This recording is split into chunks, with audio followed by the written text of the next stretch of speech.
मूकं करोति वाचालं पंगुं लंघयते गिरिं यत्कृपात्तमहं वन्दे परमानन्दमाधवम्।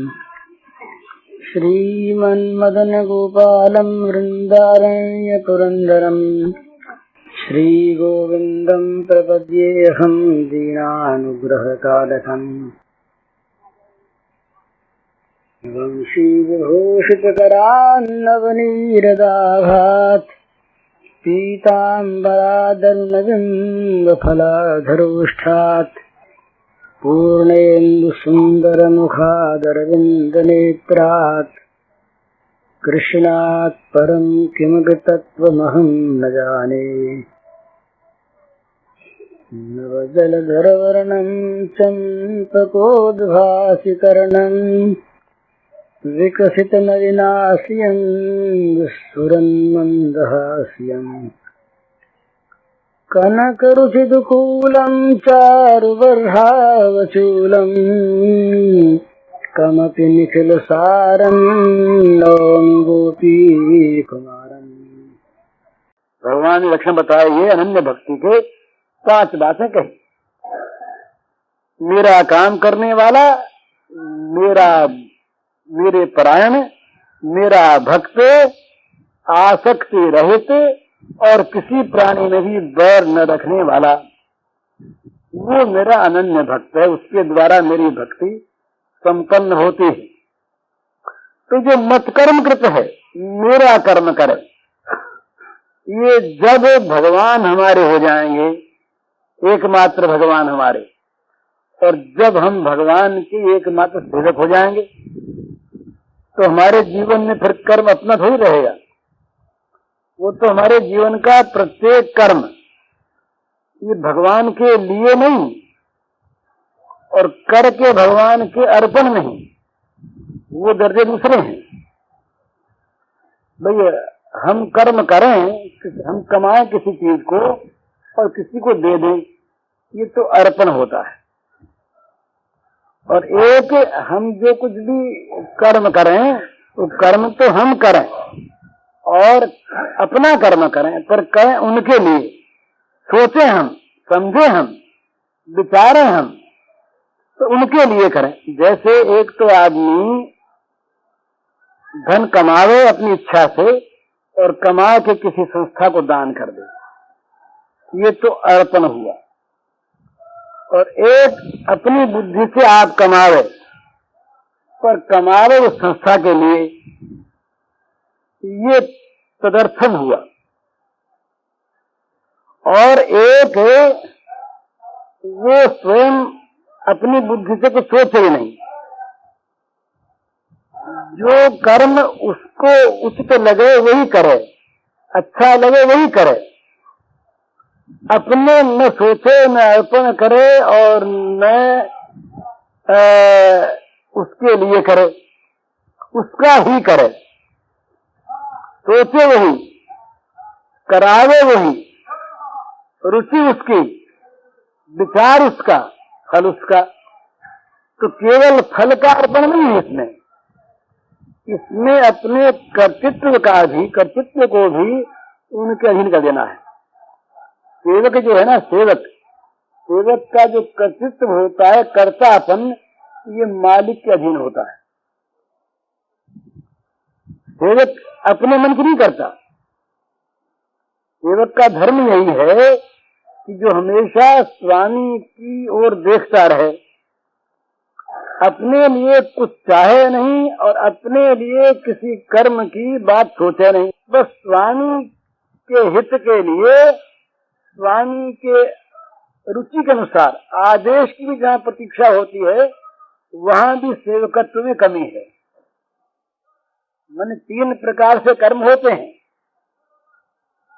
सेवक के, रुचि से, संकेत से और आदेश से। आदेश के बाद भी जो सेवा न करे, वो तो सेवक ही नहीं है। मालिक कह दे अमुक काम करो, प्रभु कह दे अमुक काम करो, तब भी हम आनाकानी करें, तब तुम सेवक हैं ही नहीं।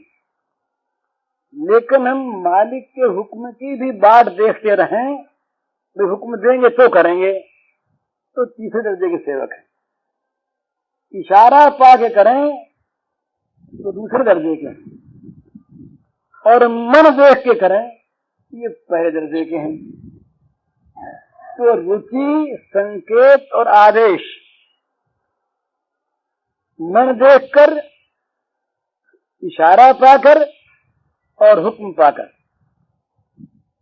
तो जो स्वामी भक्त सेवक होता है वो रुचि समझ जाता है किस समय क्या रुचि इनकी होती है, कब क्या इनको चाहिए, तो वो हमेशा रुचि रखता है। तो वहां एक विलक्षणता और है, भगवान में और विलक्षणता है, ये और कहीं इतनी नहीं है। जो सेवक भगवान की रुचि रखता है, भगवान उसे रुचि रखते हैं। राम सदा सेवक रुचि राखी, ये कहते हैं राम सदा सेवक रुचि राखी। राम का स्वभाव यह है कि अपनी रुचि को छोड़ देते हैं, अपने आप को भूल जाते हैं। सेवक की रुचि के लिए, सेवक को सुख पहुंचाने के लिए राम काम करने लगते हैं। ये राम की महत्ता है, ये राम का स्वभाव है। तो राम का स्वभाव ऐसा है कि ये कोई जान ले तब तो वो राम ही का हो रहे। उमा राम स्वभाव जिन जाना, कि नहीं भजन तज भाव आना।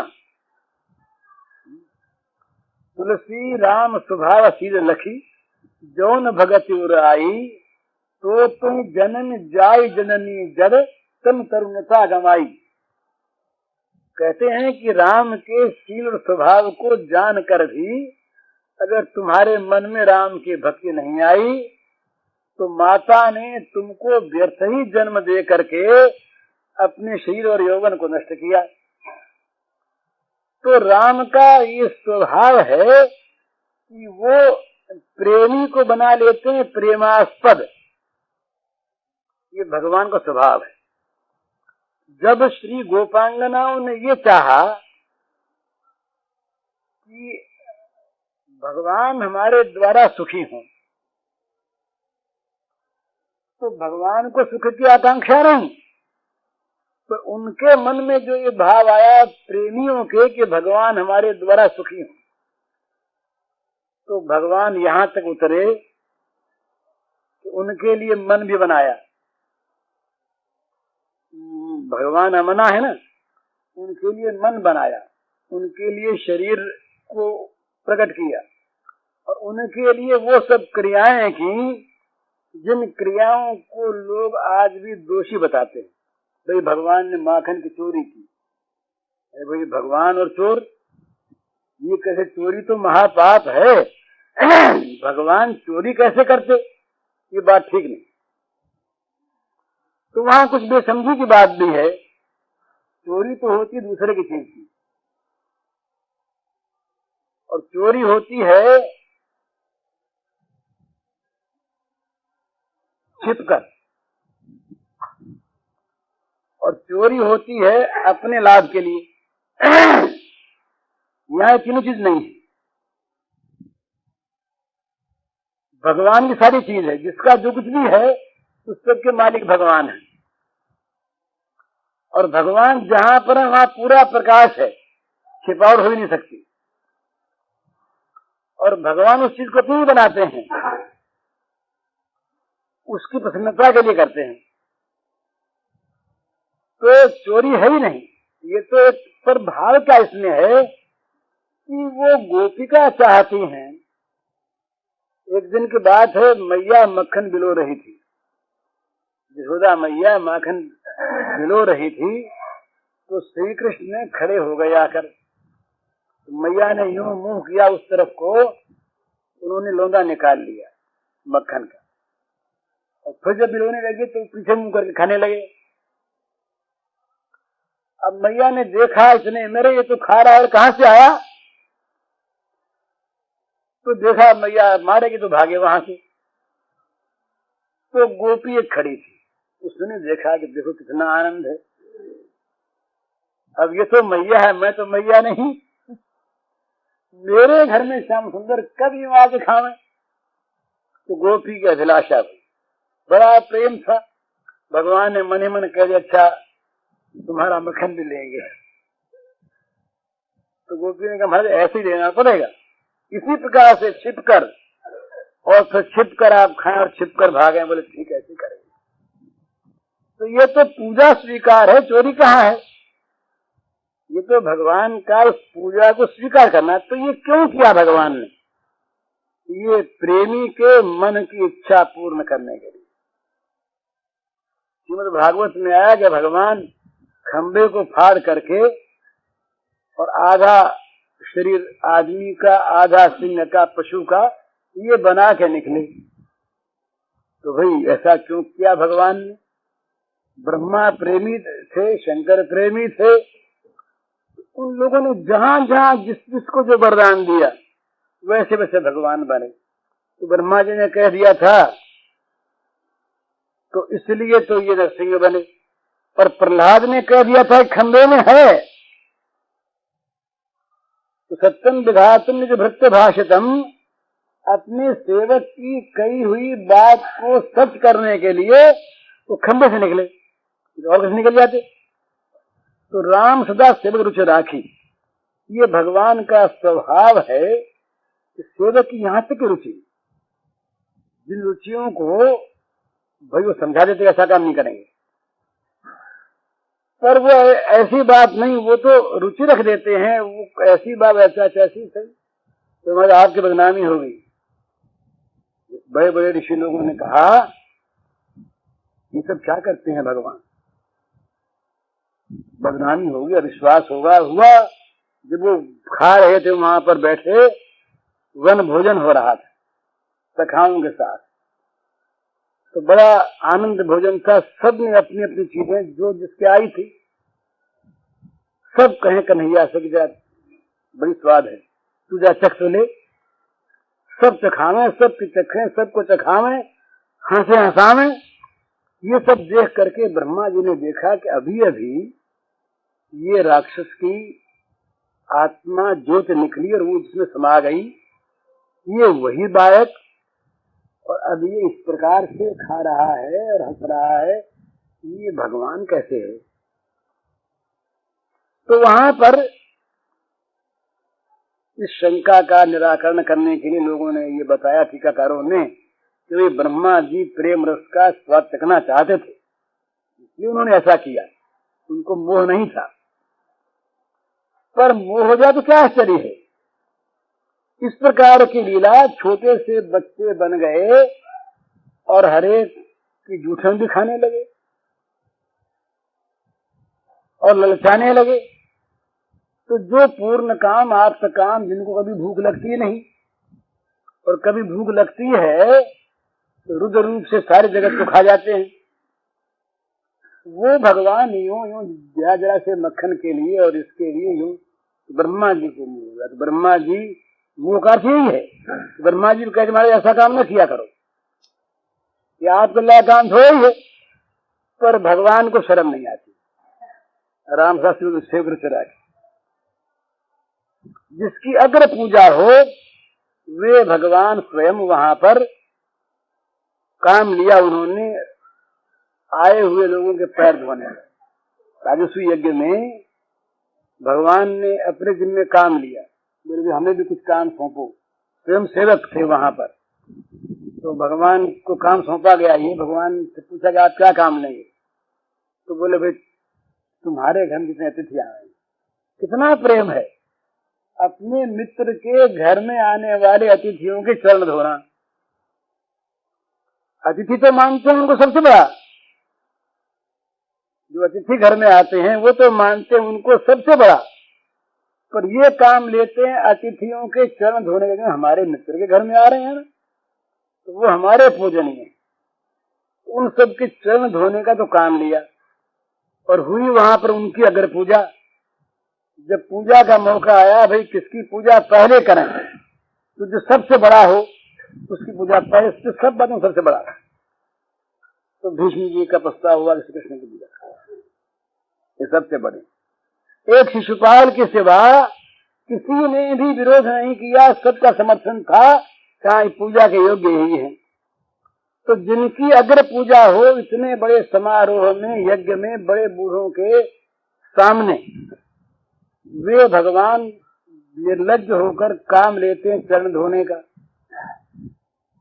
ये महाराष्ट्र में तो एक काव्य है, उसमें ये लिखा है, उन्होंने काम लिया था बर्तन मांजने का। तो क्या आश्चर्य है, वो भी ले लें, क्योंकि रामसभा सेवक की राखी, जिसमें अपने सेवक का मन रहता हो, उसकी बात ऊंची रहती हो, वो राजी रहता हो, तो ये सेवक कौन करे? ये बात सारी इस पर आके ठहरती, सेवक कौन? सेवक वही जो भगवान की रुचि के अनुसार अपना जीवन बना ले। रुचि संकेत और आदेश, आदेश की प्रतीक्षा नहीं और संकेत की भी प्रतीक्षा नहीं। वो तो भगवान की रुचि को जान जाए, किस बात में प्रसन्न होते हैं इसको वो समझ जाए, और इसको समझ करके और वो बस अपने जीवन को ऐसा बना ले कि उसके जीवन का प्रत्येक कार्य इसीलिए हो, भगवान के लिए। तो ये जीवन जो है ये भगवान का जीवन होता है, निज जन का जीवन होता है, तो उसके पर सारे काम भगवान के लिए होते हैं। तो अपनी सारी अहंता भगवान की दासता में ला करके छोड़ दे और अपनी सारी ममता भगवत चरणों में समर्पित कर दे। भगवान के चरण कमल ही मेरे और मैं उनका अनन्य सेवक, बस ये संबंध है जीवन का रह जाए भगवान के साथ और जगत के साथ भगवान के संबंध को लेकर। जैसे पतिव्रता पत्नी का संबंध रहता है दूसरों के साथ केवल पति के संबंध को लेकर, कोई संबंध नहीं। इसी प्रकार से मानो समय राम के नाते उसका संबंध तो भगवान से है और भगवान के संबंध को लेकर भगवत प्रीत्यर्थ जगत से उसका संबंध, जगत के कार्यों में उसकी प्रवृत्ति, वो जगत के कार्यों में प्रवृत्ति जो है वो किसी अपने सुख के लिए नहीं है, अपने इंद्रियों की तृप्ति के लिए नहीं है, अपने मन के रंजन के लिए नहीं है, वो तो केवल इसलिए है कि इससे भगवान प्रसन्न होंगे, हमारे परम प्रियतम प्रेमास्पद प्रभु हमारे इस कार्य से प्रसन्न होंगे, उनको सुख मिलेगा। ये है सेवक का भाव, माने मालिक की रुचि को रखना। तो बस जहाँ ये रुचि की चीज आती है वही जीवन भगवान का बन जाता है। जब तक रुचि चीज नहीं आती, जब तक आपकी रुचि अलग है और उस रुचि की पूर्ति हम करवाना चाहते हैं भगवान से, तब तक भगवान में प्रेम तो है ही नहीं, विश्वास भी नहीं। ये कसौटी है, इस पर हमेशा आदमी कस के देख ले। हमारी रुचि की प्रधानता जहाँ पर है और भगवान के द्वारा उस कार्य की सिद्धि हम चाहते कि हमारा काम ये, हमारी रुचि इस काम में है, तो आप इसको कर दो, हमारे लिए ऐसा पलंग चाहिए, ऐसा बंगला चाहिए, ऐसी मोटर चाहिए, ऐसी नौकरी चाहिए, ऐसा मकान चाहिए, जो कुछ भी हमारी रुचि इसमें। अपनी रुचि जहाँ पर भगवान की रुचि से भिन्न है और उस रुचि की पूर्ति हम भगवान से चाहते हैं और कहते हैं भगवान तुम हमारे हो, तो हमारे हो इसीलिए कहते हैं कि तुम हमारा काम कर देते हो। यही वहां भेद आता है। इसीलिए जब कभी भगवान हमारा काम नहीं करते और हम अगर इस भाव वाले हैं कि हमारा काम भगवान करेंगे, तो वहां भगवान पर क्षोभ होता है या कहीं कहीं भगवान पर अविश्वास भी हो जाता है कि इतने भगवान की सेवा हमने की और इतना भगवान को भजा, इतना हमारा विश्वास रहा भगवान पर और हम रात दिन भगवान भगवान पुकारते रहे, भगवान ने इतना काम भी हमारा नहीं किया, इतने भगवान निष्ठुर हो गए। तो फिर मन कहता कहीं कहीं ये सब कहते हैं लोग भगवान हैं, पर भगवान है या नहीं क्या पता, होते तो क्या हमारा काम नहीं करते, क्या हमारा दुख नहीं देखते भगवान। हम वहां ये भूल जाते हैं कि भगवान देखते हैं अपनी आंख से। रोगी बच्चा या बेसमझ आदमी अमुक चीज खाना चाहता है, वो तथ्य है, उसके खाने से रोग बढ़ेगा। अब घर वाले प्रेमी उसे नहीं देते, पति नहीं देती, माँ नहीं देती, भाई नहीं देता, बेटे नहीं देता, तो वो ये समझ ले कि ये सब हमारे बैरी हैं, कोई हमारा काम नहीं करते, लेकिन वो उसका हित चाहते हैं कि भाई ये देने से, कुपथ खाने से मर जाएगा। तो ये विश्वास नहीं है। ये विश्वास न होने से ही हम अपनी रुचि रखते हैं अलग, और रुचि रखते हैं इसलिए रुचि की पूर्ति चाहते हैं, और पूर्ति न होने पर क्षोभ या अविश्वास करते हैं। तो ये जो क्षुब्धता है, ये जो हमारा अविश्वास है, इस बात को सिद्ध करता है कि भगवान पर हमारे मन में विश्वास की कमी है, और बिना विश्वास के प्रेम होगा ही नहीं। बिन विश्वास भगत नहीं, ते बिन द्रवहि न राम, राम कृपा बिनु सपनेहु, जीवित लह विश्राम। बिना विश्वास के भक्ति नहीं होगी, बिना भक्ति के राम का चित्त द्रवित नहीं होता दिखेगा, राम की कृपा नहीं देखेगी। तो बिना राम की कृपा के जीव कभी स्वप्न में भी विश्राम, शांति नहीं पा सकेगा। तो सबसे पहली चीज है भगवान पर विश्वास करो। विश्वास करके सारे जगत में उनको भरा देखो, अपने को उनका सेवक मानो, और अपना सारा जीवन उनकी सेवा में लगा दो। श्री भगवान में जब विश्वास सुदृढ़ हो जाता है, तब भगवान के प्रति जीवन समर्पित होता है। और जो समर्पित जीवन है भगवान के प्रति, जहाँ पूर्ण समर्पण है, पूर्ण आत्मनिवेदन है, वही आगे चलकर प्रेम के रूप में परिणत हो जाता है। और वही प्रेम जब क्रमशः प्रगाढ़ होता है,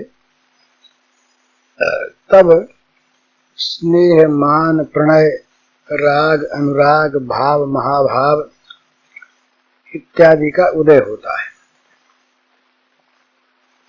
तो ये जितनी भी भक्ति की रतियां हैं, शांत दास इत्यादि 5 प्रकार की, ये सब रतियां विभाव, अनुभाव, स्थायी भाव, व्यभिचारी भाव, सात्विक भाव, आलंबन, उद्दीपन इत्यादि, ये सब इसी भक्ति के, इसी प्रेम के ही सारे के सारे लक्षण हैं। इस प्रेम में क्या होता है, जब पूर्ण समर्पण हो जाता है तो मन से सारी कामनाओं का सर्वथा नाश होकर एकमात्र रह जाती है भगवत प्रीति कामना। भगवान को जिसमें सुख हो, वो चरितामृत में कहा गया है, काम गंधहीन स्वाभाविक गोपी प्रेम, निर्मल उज्ज्वल शुद्ध जैन दग्ध है। मने गोपी प्रेम कैसा है कि जिसमें काम गंध की सर्वथा अभाव है, वो निर्मल है, उज्ज्वल है, शुद्ध है, ऐसा कि मानो सोना तपाया जाकर विशुद्ध हो गया। तो इस प्रकार जब भगवान में प्रेम प्रस्फुटित हो जाता है, तब वो इस प्रकार का सुंदर अमृत बन जाता है कि उसकी लालसा भगवान को भी होती है। और वैसी अवस्था में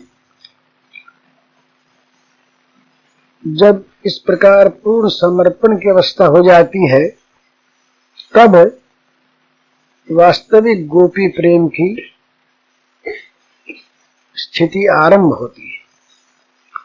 और जब ये गोपी प्रेम तमाम भावों को प्राप्त होता हुआ और प्रेम का उज्जवल स्वरूप ग्रहण कर लेता है, बस तभी गोपी प्रेम का शुद्ध भाव खिल उठता है।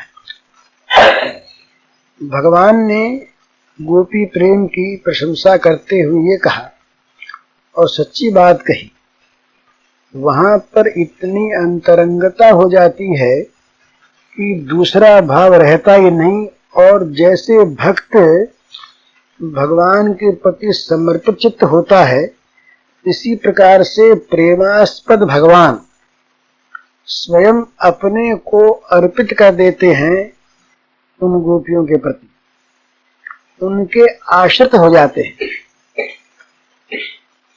उनके सब कुछ बन जाते हैं। ये श्री भगवान के वाक्य हैं अर्जुन के प्रति, बड़े सुंदर। वो कहते हैं सहाया गुरवः शिष्या भुजिष्या बांधवा स्त्रियः। सहाया गुरवः शिष्या भुजिष्या बांधवा स्त्रियः सत्यं वदामि ते पार्थ गोप्य किम मे भवन्ति न। कहते हैं अर्जुन, गोपियां बताओ मेरी क्या नहीं है।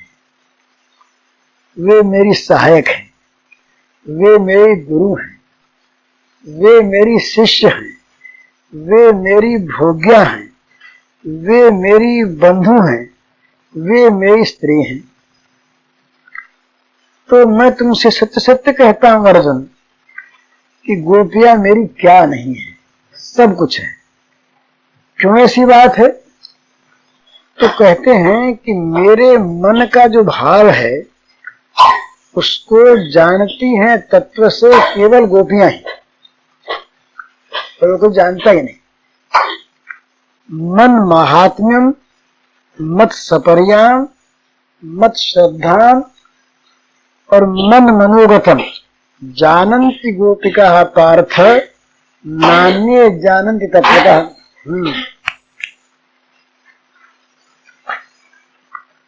वो कहते हैं कि हे अर्जुन, मेरे महात्म्य को, मेरी सेवा को, मेरी श्रद्धा को और मेरी मनोगत सारी भावना को तत्व से केवल गोपियां जानती हैं और कोई जानता ही नहीं।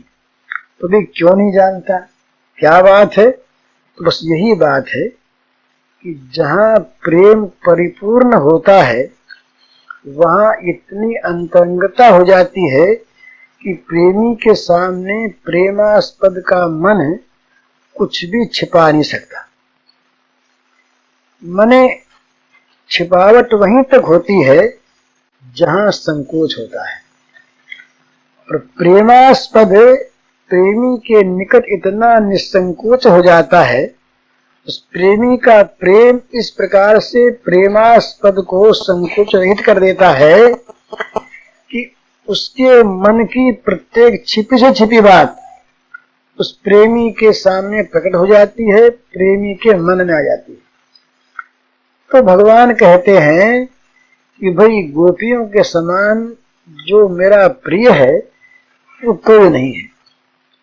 कि जब भगवान छिप गए वहां पर, राजपंचाध्यायी की बात है, भगवान छिप गए तो भगवान नहीं मिले, तो ढूंढती फिरी गोपियां और ढूंढते ढूंढते भगवान के स्वरूप को प्राप्त हो गई, वो लीला करने लगी।